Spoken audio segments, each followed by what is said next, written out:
이게 막 스트레스, 막 진짜 아파요. 사람들 만나기 싫어지고 씻기 힘들어지는 거 다 겪고 있는데도 모른다? 안녕하세요. 행복한 삶의 필수 조건이죠. 건강한 마음에 대해서 연구하는 트로스트 언니 어진입니다. 네, 오늘은 우울증에 대해서 전반적으로 얘기를 나눠보려고 해요. 우울증이 굉장히 다양한 증상들이 있어서 자기가 우울증인지 알아차리기가 사실은 굉장히 쉽지 않거든요. 그래서 대표적인 증상, 제가 겪었던 증상 이런 것들을 저희 팀원하고 같이 좀 편안하게 얘기해보는 시간 가지려고 합니다. 한솔님, 혹시 이용자분들 아니면 그냥 우리 일반 사람들이 살아가면서 우울증에 대해서 제일 많이 뭐 궁금해한다던가 그런 게 있을까요? 근데 아무래도 내가 우울증일까 하는 거에 대한 걱정이나 고민을 제일 많이 하시는 것 같기는 해요. 그래서 사실 우울증 증상이 사람마다 다 다르게 나타나기는 하지만 그래도 뭔가 공통적으로 많이 나타나는 증상이 있을까요? 공통적으로 나타나는 증상, 네, 당연히 있는 것 같아요. 일단은 그 기준이 명확하게 있어요. 우울증은 우울증 테스트라고 해서 시중에서도 쉽게 이제 접할 수 있는 테스트들도 있고 한데, 일단 제가 꼽는 좀 대표적인 증상, 그리고 공통적인 증상을 알려드리면, 첫 번째로는 이제 최근 2주 정도를 기준으로 할게요. 네, 최근 2주간 약간 내가 아무 이유 없이 막 눈물이 쏟아지고 감정 기복이, 내 감정선이 좀 이 정도였다면 막 완전 이렇게 된다든지, 기복이 좀 심해진다든지, 감정 변화가 가장 크고요. 두 번째로는 잠을 너무 많이 자거나 혹은 아예 못 자거나 하는 좀 이상적인 그런 게 나타나는 것 같고, 이제 세 번째로 무기력. 우울증의 사실 가장 대표적인 증상은 무기력이거든요. 내가 그냥 뭐 좀 귀찮다 이런 느낌이 아니고 아무것도 못할 것 같다, 너무 피곤하다, 이런 식의 무기력이 지속이 되고요. 네 번째, 소화가 안 되거나 뭐 손발이 저릿저릿하거나 손목이 시큰거린다던가 뭐 그런 좀 순환이 안 됐을 때 나오는 어떤 신체적인 증상들도 있습니다. 마지막, 죽고 싶거나 혹은 이제 어쩌다 죽어도 상관없을 것 같다는 생각이 든다. 이거는 우울증의 굉장히 대표적인 증상 중에 하나입니다. 그 방금 어진님이 말씀해 주신 게 저도 되게 커뮤니티에서 저 우울증일까요? 하는 사람들이 질문하는 것들 중에 굉장히 이런 질문들이 많았던 것 같아요. 네네. 어진님이 이 중에서 뭔가 개인적으로 경험해봤던 증상들이 있으세요?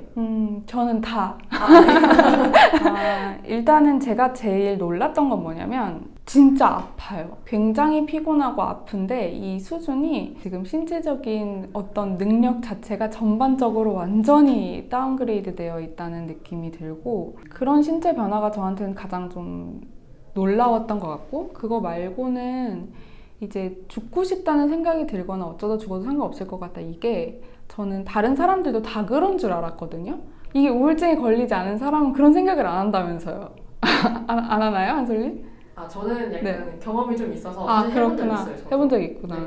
근데 그 안 하는 사람도 있다는 게 상상이 가요? 아니요, 사실 저도 그래서 조금 되게 놀랐던 것 같아요. 그쵸. 이런 생각을 한 번도 안 하는 사람이 있다고? 그래서 우울증 걸리신 분들도 그냥 이거는 이 생각, 누구나 하는 생각이지, 삶이 힘들면 어쩌다 그냥 다 포기하고 싶고 죽고 싶기도 하고 그런 거지라고 생각을 하시는 것 같은데, 사실은 일반적인 생각은 아니라는 거죠.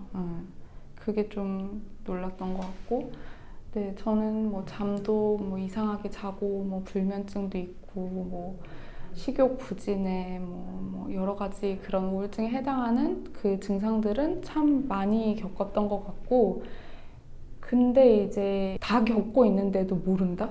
나중에 알고 보면 이게 우울증이었구나 하는 거지, 진짜 사실은 알아차리기가 좀 어려운 것 같기는 해요. 네. 근데 왜 알아차리기가 어려울까요? 참 우울증이라는 게 되게 마음의 병이라고 하잖아요. 그게 참 딜레마인 것 같아요. 기본적으로는 내 안에서 벌어지는 일들이잖아요. 이게 감정의 변화라든지 뭐 잠자는 것도 사실 우리가 매일 일상적으로 하는 활동이기 때문에 이게 어쩌다 패턴이 변하면 그냥 요즘 잠을 좀 못 자나 보다 하지, 이게 병이라고 생각하기는 쉽지가 않거든요. 그리고 저 같은 경우는 자책을 많이 했던 것 같아요. 내가 왜 이렇게 게으르지? 뭔가 나 왜 이렇게 이제 처져 있지? 그러니까 이거를 나의 문제로 자꾸 돌리는 거죠. 그러면 알아차리기가 쉽지 않죠. 계속 나를 자책만 하는 거지. 이제 나를 내가 인정을 해주지를 않으니까. 그래서 어려운 것 같아요. 우울증이라는 거는. 예. 그러니까 결국에는 사실 내가 힘들고 마음이 아프고 지치면 아, 내가 조금 힘들구나, 쉬어가야겠구나 이런 생각을 해야 되는데 사실 그게 아니라 대부분은 자꾸 내 안에서 원인을 찾으려고 하고 내가 뭔가 잘못해서 이런 일이 일어났으니까 내가 뭔가를 바꿔야 될 것 같아. 맞아요. 이렇게 바꿔야 될 것 같아. 그 생각이 또 되게 이 사람들을 점점 더 힘들게 하는 거거든요. 우울증 증상이 이미 발현된 사람들 뿐만 아니라 어떤 사람도 그런 식의 가혹한 것들은 결국에는 우울감으로 이어질 수 있는 그런 안 좋은 사고 체계인 것 같아요. 네. 그러면은 방금 말씀해주신 것들 외에도 또 다른 우울증 증상들이 있다면 어떤 게 있을까요? 이제 그런 게 있죠. 그 대표적으로 사람들 만나기 싫어지고 씻기 힘들어지는 거. 그러니까 침대 밖을 벗어나는 게 너무 어렵고 샤워하기가 힘들고 그러다 보니까 이제 자연스럽게 사람들과 얘기하는 게 힘이 들죠. 네. 만나는 거가 싫어지고 뭐 카톡 이런 거 대표적으로 너무 확인하기 싫고 머릿속에 그러니까 일상적인 활동들이 점점 더 그냥 그냥 말 그대로 나를 너무너무 무겁게 하는 짐으로 느껴지는 그런 것들이 있는 것 같아요. 네. 근데 한솔님도 워낙에 커뮤니티나 이런 데에서 모니터링도 많이 하시고 또 직접 경험도 해보셨다고 하니까 이제 어떤 뭐 다른 증상들이 있을까요? 제가 봤던 것들 중에는 약간 의외로 소리에 되게 예민해지신다는 분들이 많아요. 혹은 뭐 평소에 너무 재미있게 했던 일들에 흥미를 잃어버린다든지 아니면 사람들이랑 같이 있을 때는 막 잘 웃고 떠들 수 있는데 혼자 남겨지면 너무 우울하고 막 그 우울감에 빠지는 듯한 느낌이 든다든지 또 약간 새벽에만 특히 좀 우울해진다든지 그런 분들도 계셨던 것 같아요. 진짜 근데 공감이 많이 된다. 맞아요. 소리에 왜 그러지? 왜 그런지 모르겠는데 소리에 굉장히 예민해지는 건 맞아요. 일단 잠을 깨는 거는 당연하고 이게 막 스트레스 막 너무 스트레스인 거야. 일상적인 소음들이. 그래서 같은 소리도 되게 쨍그랑하게 느껴지는 그런 이렇게 막 소름 돋는 거 있잖아요. 그런 경험 진짜 해봤던 것 같고 흥미를 잃는 것도 우울증의 대표적인 증상이죠. 내가 평소에 재밌게 하던 거, 즐겁고 기쁘고 행복하고 이런 감정들을 원래는 이만큼 느낄 수 있었다면 이게 되게 희미하게 옅어지는 그런 느낌이 들면서 그냥 전체적으로 무난하게, 무던하게 그래서 뭐가 재밌지도 않고 즐겁지도 않고 그냥 하루가 이렇게 가는 거예요. 직장인들 같은 경우에는 업무 능력이 엄청 저하되는 경우가 많다고 하는데 되게 본인이 힘들다고 생각을 못하고 자꾸 또 자책을 하게 되는 경향이 있는 것 같아요. 아무래도 성과를 내야 되다 보니까. 맞아요. 한국인들은 다 너무 열심히 하려고 그래. 우울증에 걸리는 사람들 보면은 막 대부분 너무 애쓰고 치열하게 살다가 걸리시는 분들이 많아요.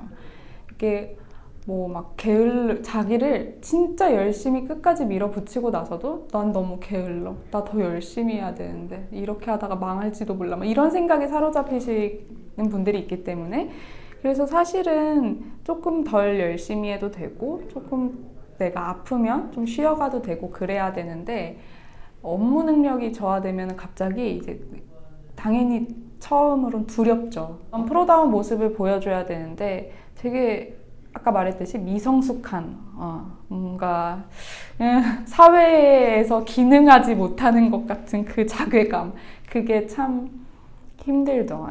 근데 오해를 하면 안 되는 게 우울증을 극복을 우리가 해야 되잖아요. 그러니까 사실은 이게 업무 능력이 떨어지는 것이 증상이라는 걸 인정하고 이걸 어떻게 회복할 것인가를 초점을 맞추는 게 중요한데 그게 아니라 자꾸 덮고 아니야 나는 괜찮아 이렇게 하는 게 좀 나쁘게 흘러가게 하는 건 것 같아요.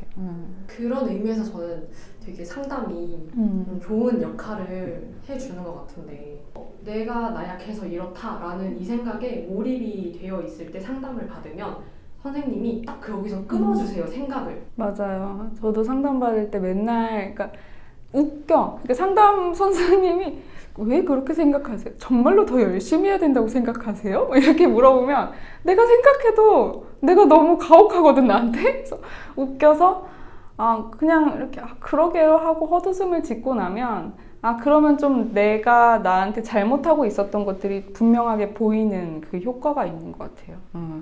전문가가 딱 이렇게 짚어주는 거죠. 지금 이 사고가 이상하게 흘러가지 않게 딱 커트를 해주고 정확하게 볼 수 있게 해주고. 그러면은 저희가 이렇게 많은 증상들이 있는데 내가 우울증일까? 라고 의심해볼 수 있는 한 가지 기준이 있다면 그게 뭘까요? 굉장히 명확한 한 가지 기준이 있죠. 내가 평소랑 좀 다른데 싶으면 의심해보셔도 돼요.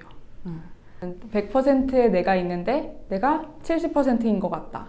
혹은 너무 과하게 200%로 치닫는 것 같다. 이런 거 다 이상일 수 있습니다. 그래서 그때는 내가 혹시 어떤 마음에 문제가 있는 건 아닐까 하고 한 번쯤은 의심을 해보시는 게 좋을 것 같아요. 오늘은 우울증의 증상에 대해서 알아봤는데요. 우울증이라는 거는 이렇게 증상에 대해서 많이 알고 또 내가 스스로 의심하고 해서 조기에 발견을 해서 치료를 하는 게 굉장히 중요한 병이거든요. 그래서 지금 혹시 힘들어하고 계시다면, 이런 증상들에 해당이 되신다면 절대로 주저하지 말고 어떤 식으로든지 치료를 받으시기를 진짜 꼭 권합니다. 그리고 지금 혹시 내가 뭐 우울증인가 아닌가 헷갈리는 부분들이 있거나 내 마음이 힘들어서 좀 나누고 싶으시다면 댓글로 남겨주세요. 제가 우울증 12년차로서 여러분들한테 도움을 드리고 같이 얘기해 볼 부분들이 분명히 있을 것 같습니다. 오늘도 영상이 유익했다면 구독, 좋아요, 알림 설정 부탁드립니다.